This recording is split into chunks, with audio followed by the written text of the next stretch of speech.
And in respect of the previous decision of the Prime Minister to sack Peter Mandelson as the ambassador to the United States, the Prime Minister was very clear with this House and indeed the public that he did so quickly as soon as the extent and depth of the relationship became clear from the disclosure that took place. The Prime Minister relied on the information provided by Peter Mandelson at the time of his appointment. As soon as that information changed, the Prime Minister acted quickly and removed him from office. Richard Bergman. Madam Deputy Speaker, the public is asking how on earth Peter Mandelson ever got to be appointed ambassador to the United States, given what was known. One would presume Peter Mandelson passed some sort of security check or vetting.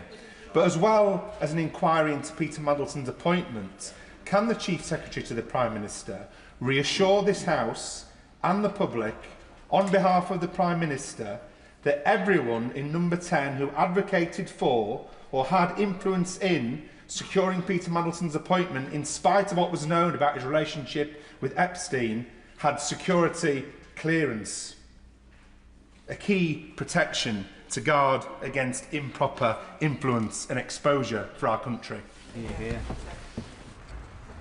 All due process was followed.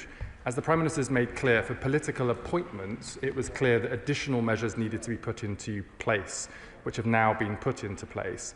And I remind the honourable member in the House that the information that became available both at the time the Prime Minister sacked the former ambassador to the United States and in the last few days only became available to the Prime Minister and the government at the same time as everybody else. Sir Julian Lewis. Can the Minister not see that it's in the Labour Party's interest, as much as it is in the national interest, that this issue of stripping Mandelson of his peerage should be resolved as soon as possible, bring in the wider legislation subsequently? Now, he may be a little young to remember when the late John Prescott compared Mandelson to a scorpion in a jam jar that he was holding. But can the Minister explain to this House the fatal fascination of Labour leader after Labour leader in appointing this man to post after post with his checkered record of corruption and multiple resignations? Julian. I say to the right honourable gentleman and to the House that whether it's about Peter Mandelson or Michelle Mone or other peers who have brought the other place into disrepute, that there needs to be a process for the removal of members of the other place and their peerage. The government is making it very clear today that that should be conducted on a cross-party basis to ensure the integrity of the other place and our democracy in the future as it relates to all peers. And I would encourage members across the House and in the other place to make sure that those proposals are brought forward swiftly. Kim Johnson. Thank you, Madam Deputy Speaker. Mandelson's behaviour fell well below expected standards for a long time, but sadly, he was disgracefully allowed to resign very quietly. Even though he was sacked as the US ambassador last year, more action should have been taken last year. So I will ask the Chief Secretary to do everything that he can do to expedite legislation to remove all of the privileges from this awful man as soon as possible. I thank my honourable friend for her question. The government stands ready to work with authorities in the House of Lords to update their procedures. As I've informed the House, we've written to the appropriate authorities in the other place today to start that process, and we hope to move as quickly as possible. Manuela Pertigala. Madam Deputy Speaker, and I want to focus on the victims, the children and the young girls who were trafficked. Will the government confirm that any UK-linked offences will be fully investigated, that all evidence will be acted upon, and that anyone implicated, whatever their status, will be pursued with the full force of the law, ensuring that victims and survivors will receive the justice and support that they deserve? I thank the honourable lady, and she's right that the victims of Jeffrey Epstein need to be at the centre of all of our attentions. The government will, of course, cooperate with any investigations that take place, and as we have said repeatedly, anybody with any information should make themselves available to investigators, whether here or overseas. Alex McIntyre. Thank you, Madam Deputy Speaker, and can I thank the Chief Secretary for his statement this afternoon. Gloucester residents will rightly be angry and incredibly disgusted by the revelations that were revealed by the papers released by the American government over the weekend. And I think it's in the interest of this whole House that we get this place in order, so that those who commit heinous acts, who align themselves with people like Jeffrey Epstein, are no longer in this place, so the public can have the trust that we are acting in their best interest. So can my right honourable friend confirm that he and the government will act at pace to ensure that that man is removed from the House of Lords, and can he update the House on the steps they've taken to improve the direct appointments process since he was removed as ambassador? I thank my honourable friend for his question and share in his disgust at what has taken place. As I've said to the House of Lords must update its procedures to ensure that there are consequences for the behaviours of members in the other place that bring their house into disrepute. The House of Commons, this House, has in recent years been able to do that, and there is no reason why the other place should not, and the government stands ready to support the House of Lords in whichever way is necessary to make sure that's put into effect. Robert Jenrick. Appointing Peter Mandelson to our Premier Ambassadorship was always a grotesque error of judgment by the Prime Minister, given everything that we knew about this man. And now we're told that this man leaked confidential information to a convicted sex offender when he was a cabinet minister and took tens of thousands of pounds in secret backhanders. It is a total disgrace. Is the Minister really coming to the House today to say that he neither intends to bring forward primary legislation to deal with this now, but will write to the House of Lords and seek their support to modernise their procedures in months' time, and nor will he go proactively to the police and demand an investigation when Peter Mandelson has clearly broken the law and stands now accused of serious misconduct in a public office and should be tried for his offences? As I've said repeatedly, Madam Deputy Speaker, the government will of course cooperate with any investigation that takes place and encourages everybody to do so. We stand ready to introduce legislation if required, at pace, to work with the House of Lords to update their procedures. We agree that that needs to happen and that it needs to happen quickly. And might I just gently say that when the Right Honourable Member was a member of the Conservative Party, at the point Peter Mandelson was first appointed to the ambassadorship in the United States, the official opposition didn't at that point object in any way. Joanna Baxter. Thank you, Madam Deputy Speaker. I thank my right honourable friend for his statement this afternoon. Jeffrey Epstein's crimes were utterly abhorrent. And our thoughts should always be with the women and girls whose lives were destroyed by him and his network. And the revelations over the weekend were utterly disgusting.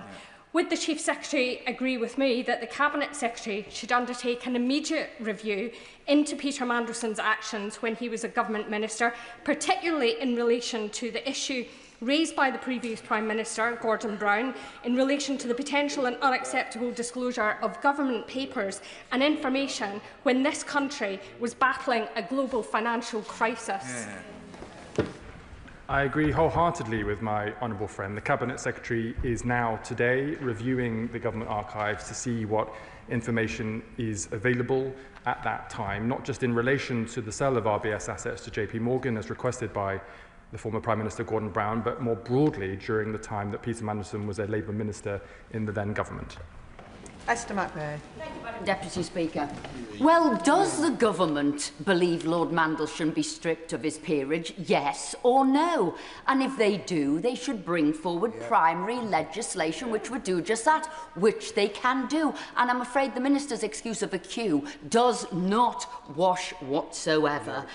That being the case, will they bring forward this legislation for the disgraced Lord Mandelson, their friend? Because if they don't, and he does keep his title, despite Andrew Mountbatten Windsor being stripped of his, what rank hypocrisy? What further can this government do to add further stain to their tarnished reputation?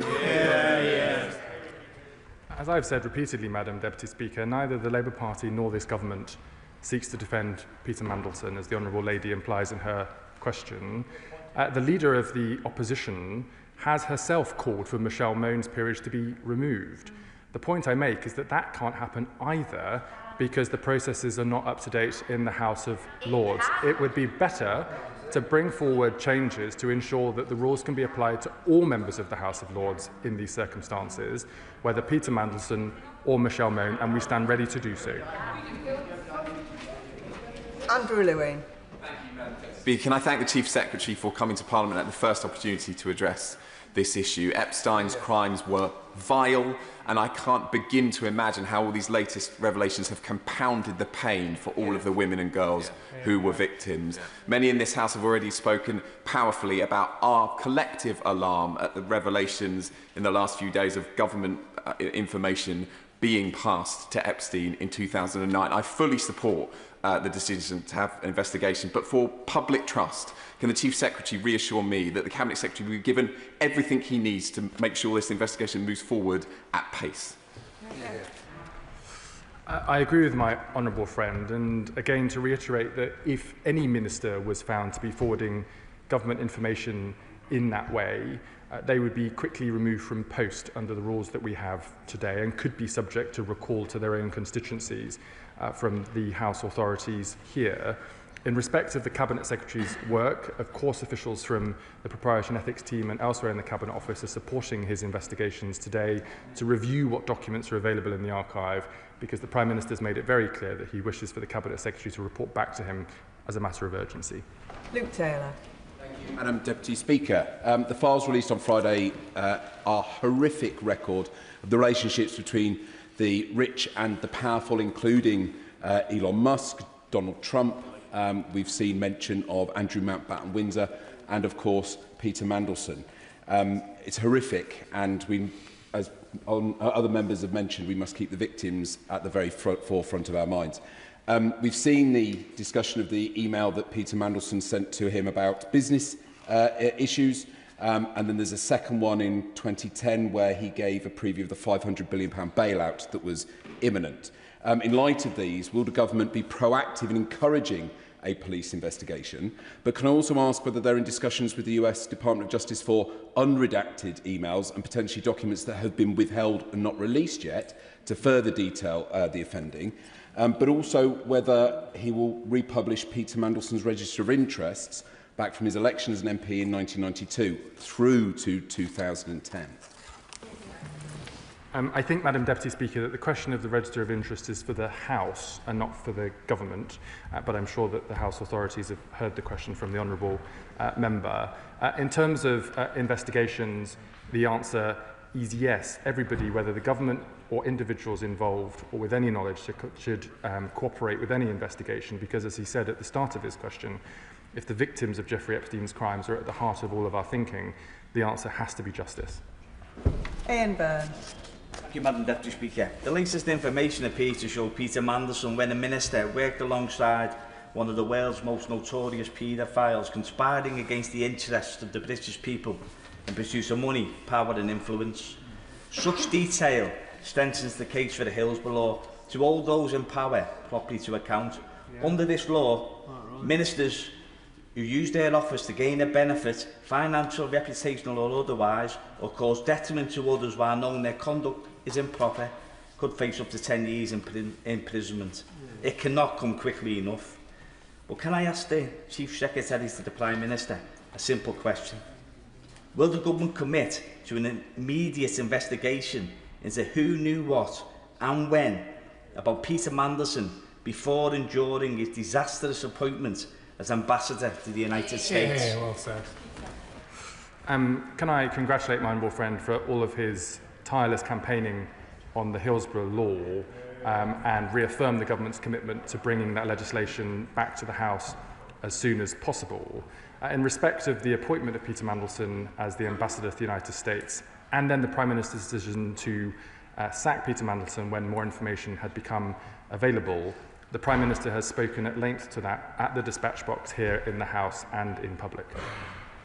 Liz Saville-Roberts. Labour appointee Lord Mandelson has been a pivotal figure in the Prime Minister's leadership project. And this is now a damage limitation exercise for the government. There is a deep irony, I think, in that the government can appoint people to the House of Lords, but they can't clear up after their own mess. So why hasn't the government referred this to the police? And does he admit that this is doing grave harm to the confidence of the public in the accountability of our democratic institutions? The Cabinet Secretary is, as we speak, Madam Deputy Speaker, reviewing the government archive to see what documents we have available in relation to the time that Peter Mandelson served as a Labour Minister. As I've informed the House, the release of documents from the US Department for Justice over the preceding few days was new information to the government, and we will do all that we can, both to highlight the information that we have, but also to cooperate with any investigation that may then take place. Matt Bishop. Thank you, Madam Deputy Speaker. I thank the Chief Secretary for his statement. I wonder if he agrees that without this legislation that we've talked about being brought through swiftly and quickly, that actually what we're doing is running the risk of diminishing any confidence that victims of serious sexual abuse and other violence actually has in all ministers and people who actually make decisions and laws. I think my honourable friend is right that the public expect that if you break the law or the rules, there should be consequences for that behaviour. In this House, that is the case. In the House of Lords, it is not the case. That's why the government is encouraging the appropriate authorities in the House of Lords to come forward with proposals to change that. And if the government is required to assist in any way, including making time available in this House to do so, we will. Tom Tugendhat. Thank you, Madam Deputy Speaker. There are two issues here. One is the connection of a member of the House of Lords to a convicted paedophile who is, let's not forget, not the only Labour appointee recently made who's been connected to a convicted paedophile. Lord Matthew Doyle, who was appointed only recently, has maintained a persistent connection with a convicted paedophile as well. Would the Chief Secretary agree that it isn't enough to be referring this to the Cabinet Secretary? The police should be called immediately, because what we're seeing right now is misconduct in public office. This goes all the way to the Chief of Staff to the Prime Minister, and the possibility of destruction of evidence and obscuring a future prosecution is now raising in possibility, and it is being masked by his government. Yeah. Madam Deputy Speaker, I have to refute in the strongest possible terms any accusation that the government would seek to interfere or block any investigation in relation to Jeffrey Epstein. It's absolutely wrong to suggest that documents would be made unavailable or deleted. The Cabinet Secretary is today reviewing the government archives from the time in question, and as I've said, will comply with any investigation that then takes place. And I think the right honourable gentleman must know that to accuse me or other parts of the government of misdemeanour in the way he has is wholly unsatisfactory, and might I say, out of character. Dr. Peter Brinsley. Thank you, Madam Deputy Speaker. So I can recall the description of the scorpion in the jam jar. And Mandelson surely does have some sort of a self-destruct chip inside his head. It was reported in the Times this afternoon that Mr Butler, the Downing Street advisor to Gordon Brown, said that the alleged leaked memo containing highly sensitive market information from Mandelson presented an unimaginable breach of trust. So does the Minister agree with me that this looks like political insider trading on a grand scale? And would he support not only an independent inquiry, but a criminal investigation? My honourable friend is absolutely right that releasing government information in and of itself, let alone in respect for personal or commercial gain, is wrong and a breach of the rules that we must all comply with. And if that is the case, then there should be appropriate investigations and consequences for that behaviour. Alicia Kearns. Thank you, Madam Deputy Speaker. I'm afraid it is untenable to suggest that what was already known of Mandelson simpering after the conviction of Epstein was not enough to make him inappropriate to be ambassador, and I did object from day one on that exact basis. It is on Hansard. I'm afraid there were a number of questions to the Cabinet Secretary, to whom I wrote on the 5th of December with the Honourable Member for East Grinstead, that still have not been answered. I'd be grateful for the answers today. Yeah. Did Mandelson receive a taxpayer-funded severance payment after stepping down as ambassador? If so, how much? Was that paid by taxpayers? Will details of his contract be published in the name of transparency? Was any NDA agreement signed in any way? And when did Lord Mandelson's salary formally cease? These are not unreasonable questions. We're almost 2 months on, and I have had no response from the Cabinet Secretary, and that gives me enormous concern. Yeah. To the first part of the Honourable Lady's question, as the Prime Minister made very clear, when the extent and depth of the relationship between Peter Mandelson and Jeffrey Epstein post his conviction became clear, the Prime Minister moved very quickly indeed to sack Peter Mandelson as ambassador to the United States. The Prime Minister was not aware of that at the point of his appointment, and Peter Mandelson made certain commitments to the Prime Minister that obviously turned out to be untrue. In respect to the Honourable Lady's letter to the Cabinet Secretary, I will feed that back to the Cabinet Secretary and ensure that she gets appropriate answers to her questions. John Slinger. Madam Deputy Speaker, could the Chief Secretary explain what steps this government has taken to make sure that the voices of the victims and the survivors of sexual abuse and violence are heard by those in power?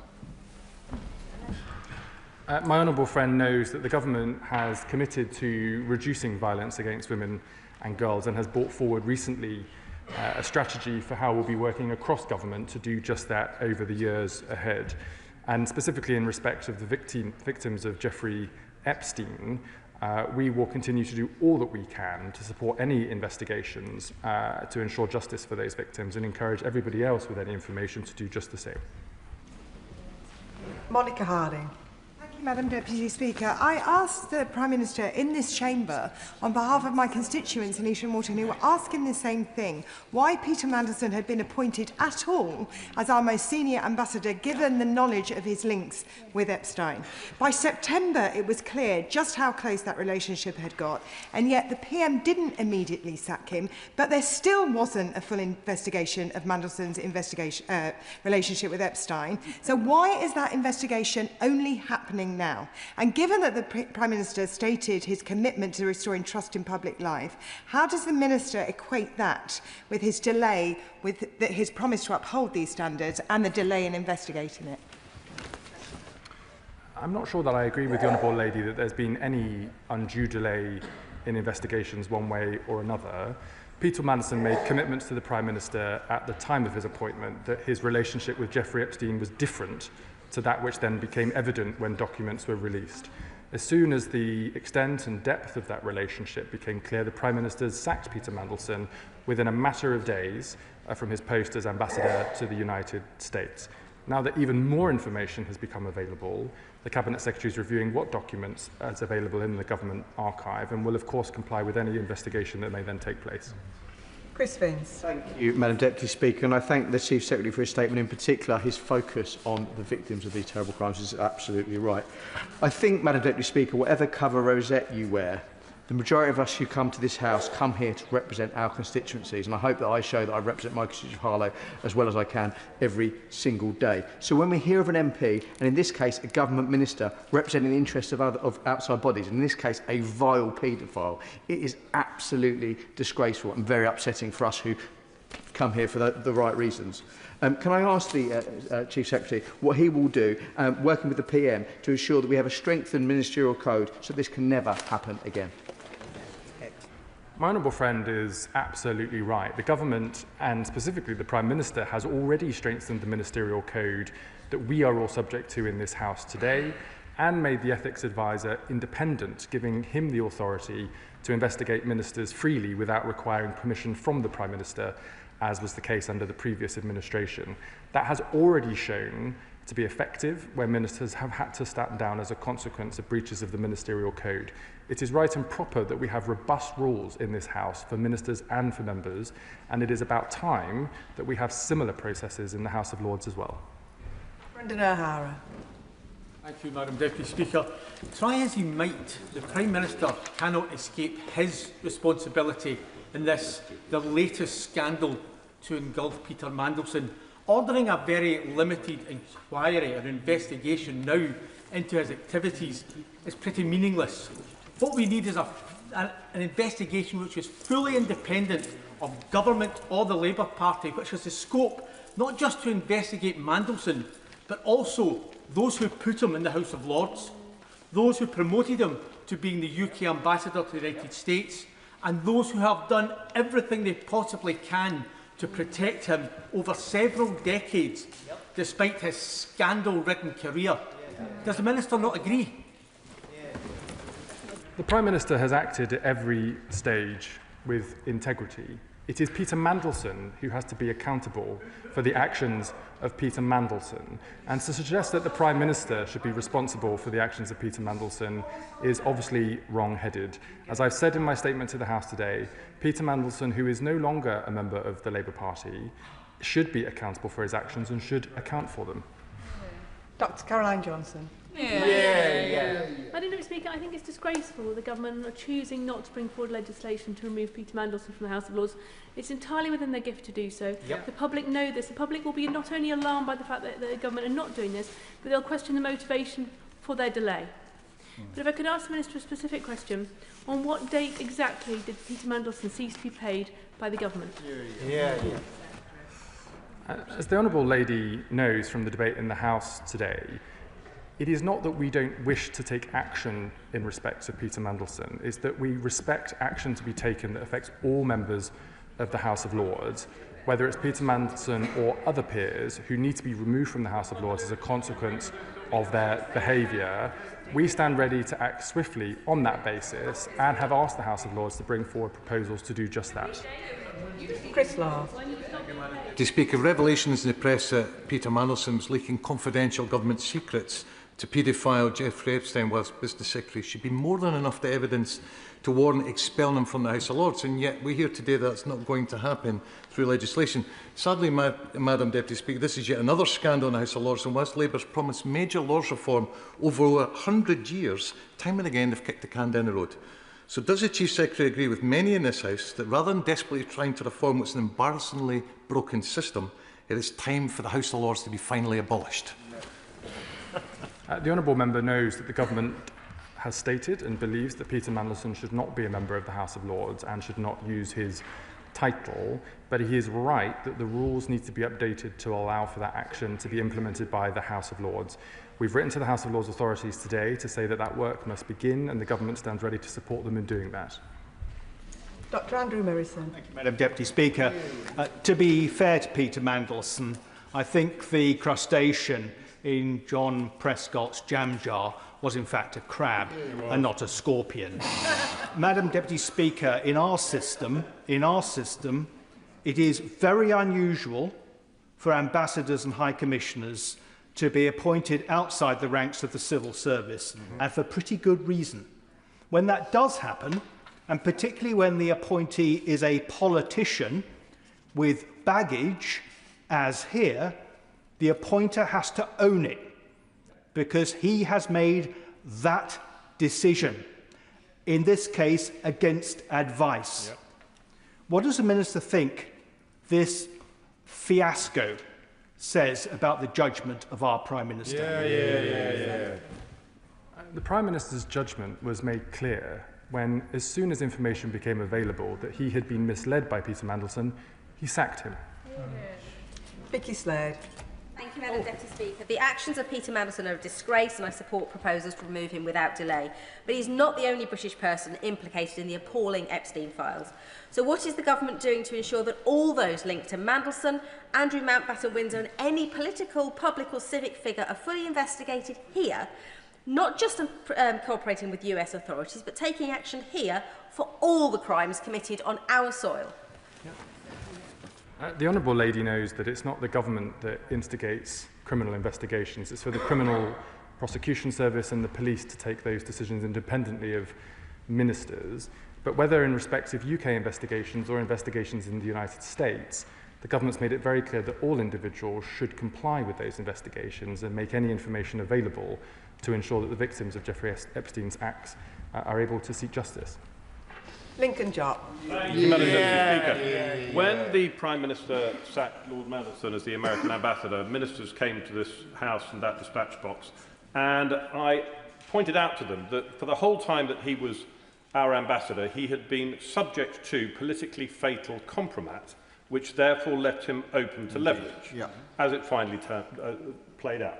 And I said that if we found out that he was spying for Russia or China, we'd be turning his time in office inside out every single aspect of it, in order to find out the truth. And the government said, well, he's been sacked. So does the Minister regret the fact that following his sacking, they didn't do the sort of due diligence and inquiries which might have unearthed the documents from the Department of Justice?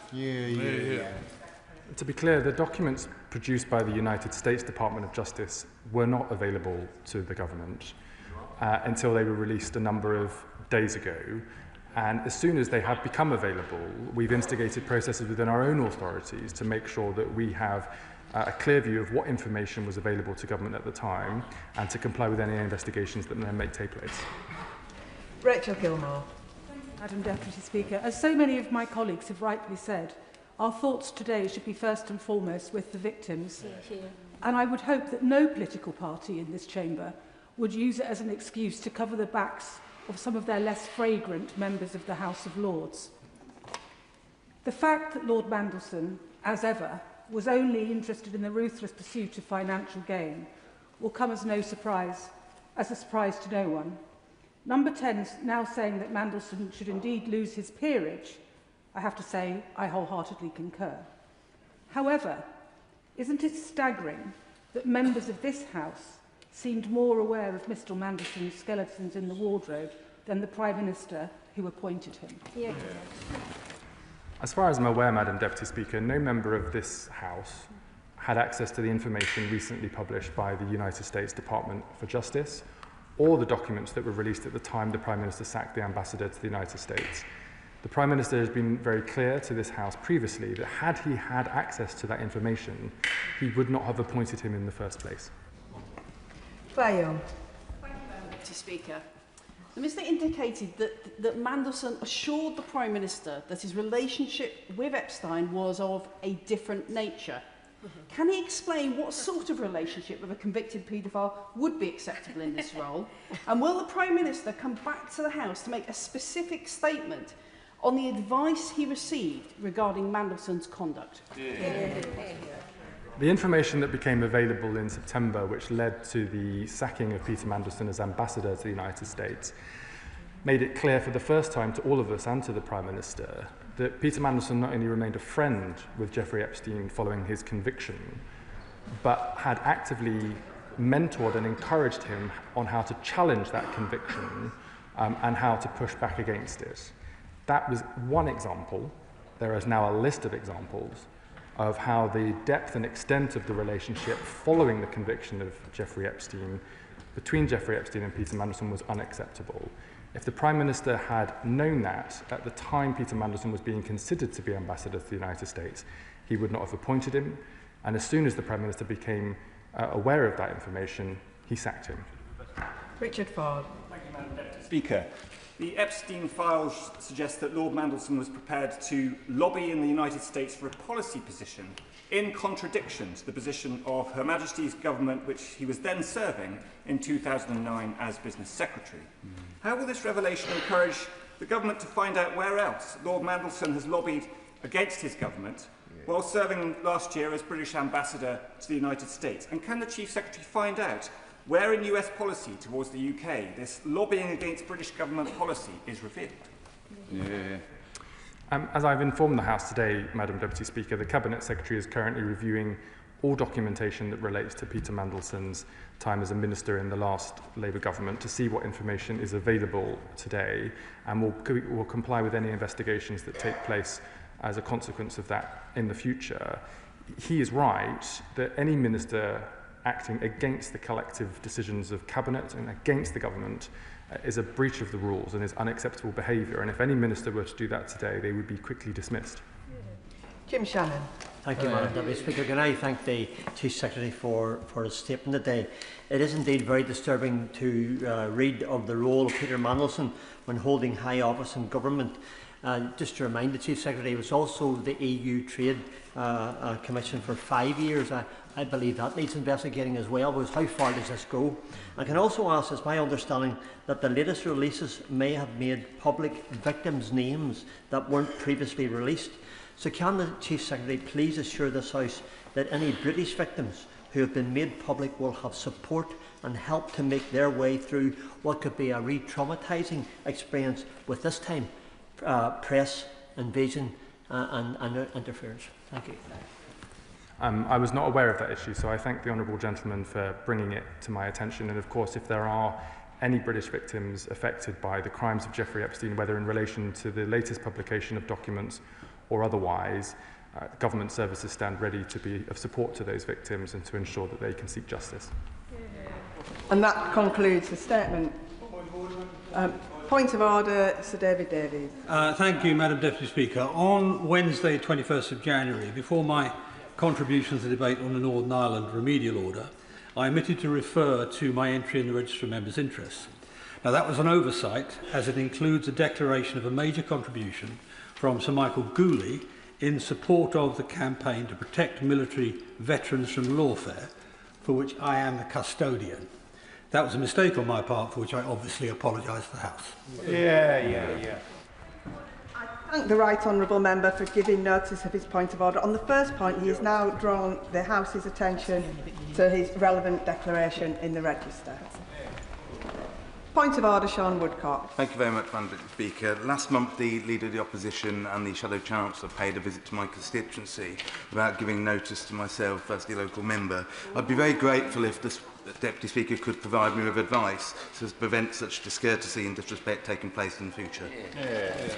I thank the Honourable Gentleman for giving notice of that point of order, as the leaflet on courtesies makes clear.